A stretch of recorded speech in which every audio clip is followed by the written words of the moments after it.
Do you? All right, here with Nelly Korda, head of the Kroger Queen City Championship, presented by P&G. Nelly, I think we'll start. You just got off the golf course. We've heard from a lot of players. It's a very unique course. Just what's your take on it? I think Charlie called it the hilliest flat course she's ever played. That's very accurate, yeah. It's definitely going to take a lot of creativity, I would say, especially with, trusting your lines more of also trusting that your carries too. There's some holes where if you don't carry it 230, 235 with no wind, then you could have, instead of, a pitching wedge, you can have a 6-iron in because it'll come all the way down the slope. So it's definitely a very unique golf course, but it's also fun to sometimes switch it up and play something you normally don't. Yeah. Talk about the finishing holes, both par threes. Yeah. How cool will that be, or how unique is that? Yeah, we don't really get to finish, on par threes. Last one that I could think of that I actually finished on was at Wilshire when we used to play out there. But yeah, it's a very tough, it's a shorter par three. I think it's a beast of a hole. The first day I played it on Monday, I had a 7-wood in, and today it was a little bit more downwind, so I had a 5-iron in. But 9 is more of like all a straight carry, and the defense of that hole is the greens.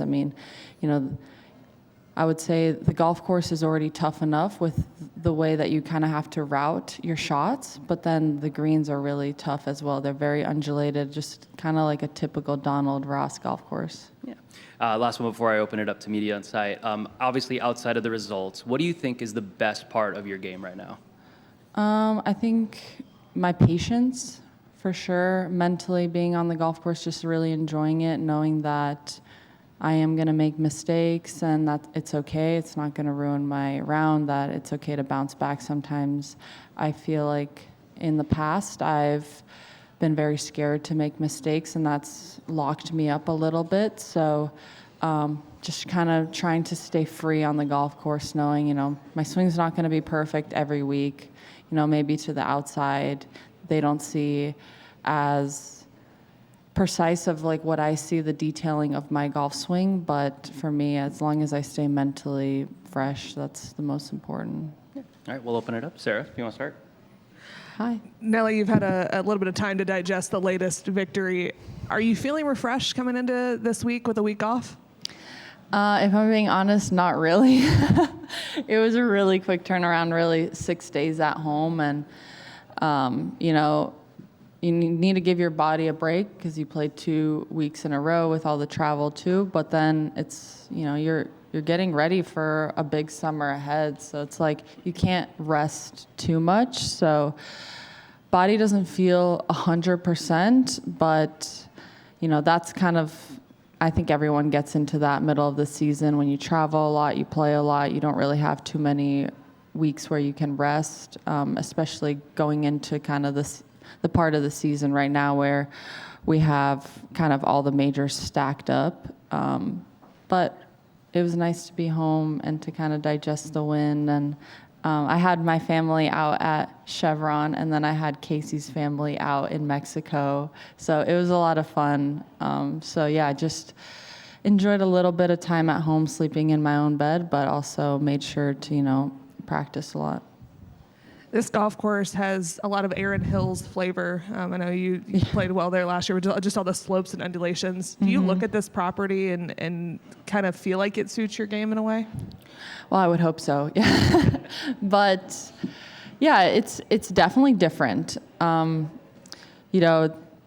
would say that it's very accurate on like where we're actually hitting from. It's very flat. It's more of like the walk is just brutal out here. So you don't have too many blind shots. I felt like at Erin Hills, you had almost every hole was a blind shot, even if it was a tee shot or into the green approach shots. But I think not every golf course is going to suit my game per se, where I can whip out a driver and hit it as far as possible and, use my length to my advantage. I feel like this golf course this week, you're going to have to play with it a little bit more. The rough is pretty thick, so being in the fairway is a really big premium this week going into these greens. And then last one for me, we haven't seen you domestically since you were on the Pat McAfee show. You seem like you had so much fun. Was there a moment in particular that made you crack up or, it was really funny that you would like to expand upon? The entire show, honestly, he was so high energy. I was just trying to match it just a little bit, but I don't think anyone can ever match his energy. It was a lot of fun, getting to experience a different audience for sure, a different set of maybe questions that I normally get to, a different media opportunity is really cool. I can definitely see that for me, like in my standpoint, whenever I get an opportunity to kind of reach a broader audience, I think that's really fun. And obviously they don't really know too much about golf. I know that they did a interview with Cameron Young, I think a few weeks before that, and I think they did one right after as well when he won. But I think just in general, it's fun to talk to people like that and to hear their questions and their insights and like their excitement about the game of golf. Amy? With it being such a crazy stretch, are there certain things that you eliminate from your routine, you try to streamline or do differently to try to manage your body and your energy? Yeah, I'll probably listen to my body a lot more, as in maybe pushing it in the gym. While if I have a few weeks off, I really try to get a good training block in the gym. But I think I went to the gym 2 to 3 times last week, which normally I'm doing that way more, or I'm like getting a run in or something. But I just listen to my body a little bit more. I prioritize sleep and treatment with Kim. What's nice about Kim is I have her on the road. I also have her at home. Like I see her literally almost 365 days a year. And I think that's kind of mainly it, like not overdoing it. Like I love to practice, but I know that I have limits. Like at the end of the day, it's all about staying fresh mentally. You mentioned the creativity that you can, that's kind of demanded on this golf course. Were there certain shots as a kid that you remember kind of experimenting with, or crazy ones that you tried to perfect when you were growing up? I had a great coach growing up, and a lot of people actually ask me, like parents ask me this question of like, how can I get my kid into the game of golf? Like, how do I keep them interested? And I had a great coach growing up that, like, yeah, we did technique, we did the fundamentals, but you can only do that for so long as a kid before you're not 100% there mentally. Like your attention span is not great. And we just started like working on creativity of hitting flop shots over trash cans, flop shots over trees onto the green. And that's kind of like what I loved doing as a kid is like I was on the pitching green and I was just hitting the craziest shots because they were fun. Was that David? No, her name was actually Tracy Reiser. I started working with David when I was 14. And yeah, I mean, honestly, before that, I was just struggling with my back actually as a 14-year-old already. And I was in pain a lot. And he brought my love back for the game. Like I loved spending time with him. I always called him a ninja. I would ask him a few questions. I would look back. He was there. I would hit a few balls. I would look back. He was gone. But he was just a great coach to have. I think I thank him so much for a lot in my career because I honestly wouldn't be where I am without him.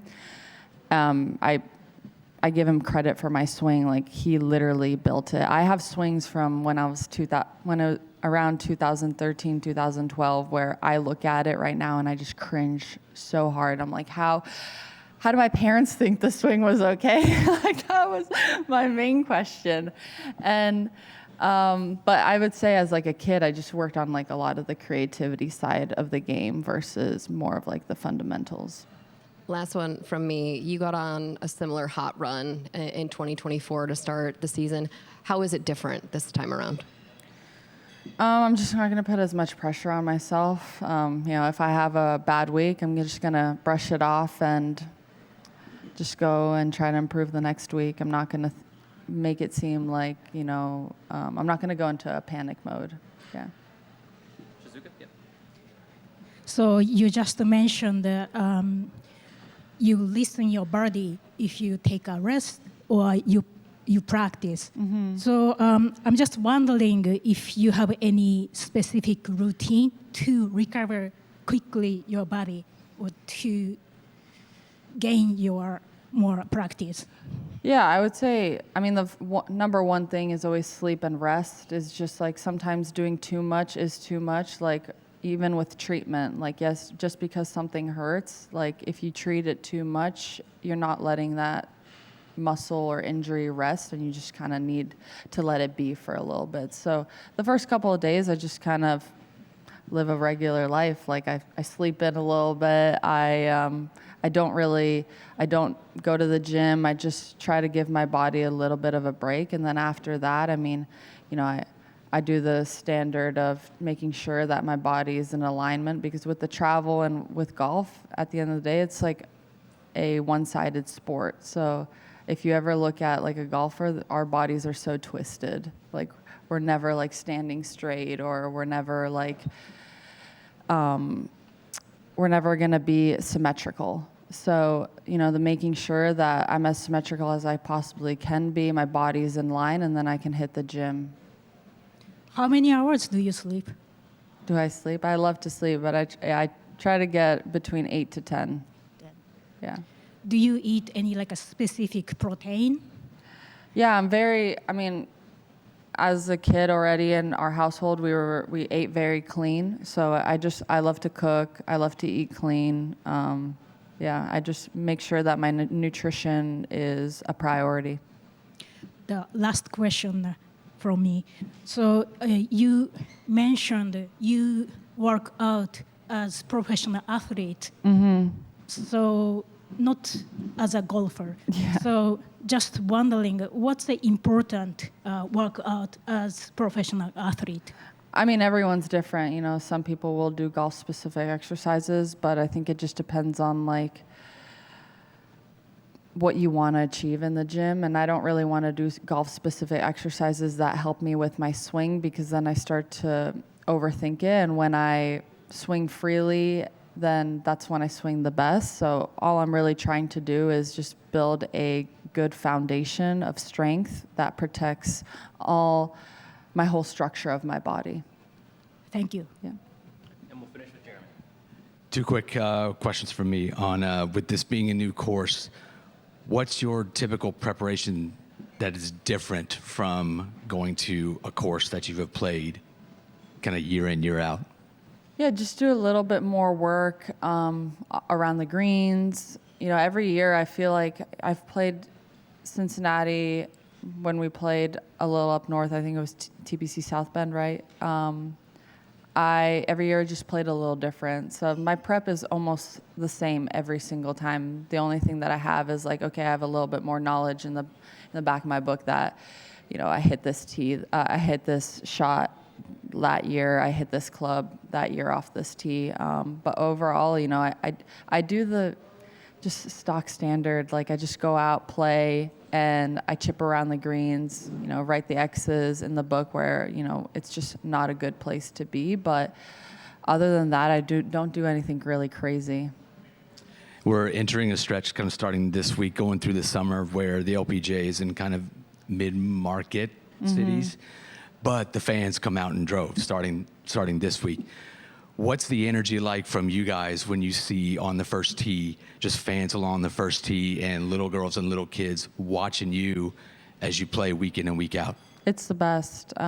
It's one of the best things that, you know, best parts of this job is that we get to inspire the next generation. We get to play in front of amazing crowds. I mean, I've definitely seen the crowds grow the past couple of years, and it's another motivational factor to play better, you know, to make sure that they want to come back and that they're inspired by our play and impressed by our play, which, you know, there is a lot of talent out here. There's so much talent. There's so many amazing personalities that don't have the opportunity to get showcased. But I also think that it's all about bringing new fans in, and the fans that are coming in, we see them, and it's a lot of fun to play in front of. And I think the thing that what we do really well as LPGA players is that we take the time and we go up to all the little girls and little boys, and we make sure we sign everyone's autograph.